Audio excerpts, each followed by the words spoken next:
ও দাদা, দাদা বলছি আপনি এত এনার্জি পান করতে দাদা? আমার বউয়ের কাছ থেকে। বউয়ের কাছ থেকে? হ্যাঁ। সেটা কিভাবে দাদা? আমার বউ বিশ্রাম নেওয়া একদম পছন্দ করে না, সারাক্ষণ কাজের মধ্যে থাকতে বলে। দাদা বৌদি কেন বলে এইসব কথা? বলে কারণ বিশ্রাম নিলে আমাদের শরীরে যে এই যে অঙ্গ প্রত্যঙ্গ আছে, এগুলো সব জং ধরে যাবে। ও দাদা, এটা কি বলে, গোড়ালি? হ্যাঁ। এটাকে হাঁটু? হ্যাঁ। এটাকে কবজি? হ্যাঁ। মানে কোনই? হ্যাঁ।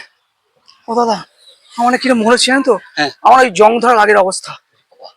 হ্যাঁ। আমি না দাদা, হ্যাঁ। শোনো না দাদা, আমি ভাবছি এবার থেকে আমি তোমাকে ফলো করবো। আচ্ছা আচ্ছা, মানে বুঝতে পেরেছো? হ্যাঁ হ্যাঁ মানে তোমাদের একটু এক্সারসাইজ এসব করবো। হ্যাঁ।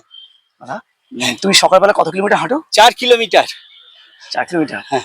দাদা আমি তাহলে ভাবছি ওর থেকে ওই 4.5 কিলোমিটার হাঁটবো। ভালো হবে না দাদা? হ্যাঁ, তবে বুঝে হাঁটবেন। এই যে হাঁটু যুগল দেখছেন, এগুলোটা বিদ্রোহ করতে পারে। হ্যাঁ, আবার ধর্মঘট ডাকতে পারে।